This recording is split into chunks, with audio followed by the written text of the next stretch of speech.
Bonjour, bonjour. De quoi allons-nous parler aujourd'hui? De la télépathie clairaudiente et clairvoyante.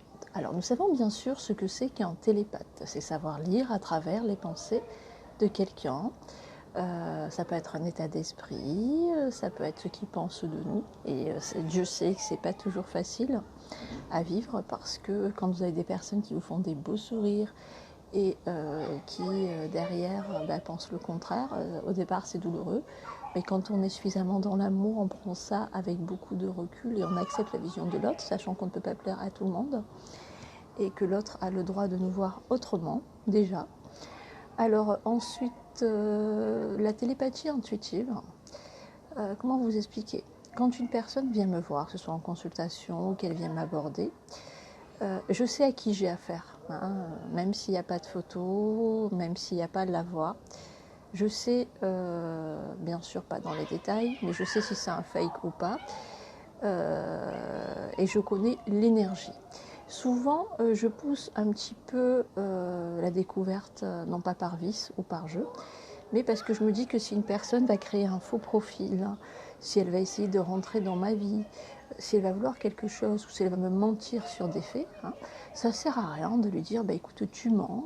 À travers ma médiumnité, je vois que tu ne me racontes pas la vérité.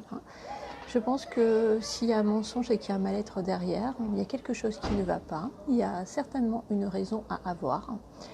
Donc plutôt que d'aller dans ce qu'on appelle l'introspection into setting côté, je vais la laisser faire, je vais aller jusqu'au bout, un petit peu par maillutique, pour voir ce qu'elle veut, tout simplement, et pouvoir l'aider à ma façon. Il faut savoir que je n'ai aucune colère ou rancune par rapport à ces personnes, voilà.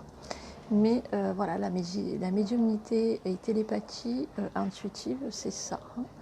C'est ressentir au-delà de ce que dit l'autre, avoir déjà un aperçu de médiumnité et savoir s'il y a une vérité en lui ou un contenu latent, un contenu caché.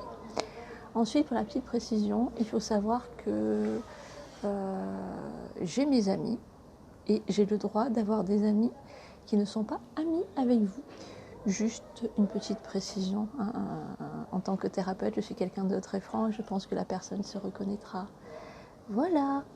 Alors, on va vous chanter je vais vous chanter une jolie petite chanson. Excusez-moi, j'ai pas trop la voix aujourd'hui.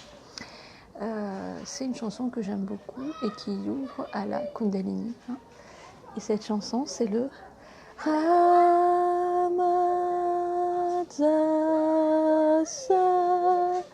sa se su. Namasté mes chéris, namasté.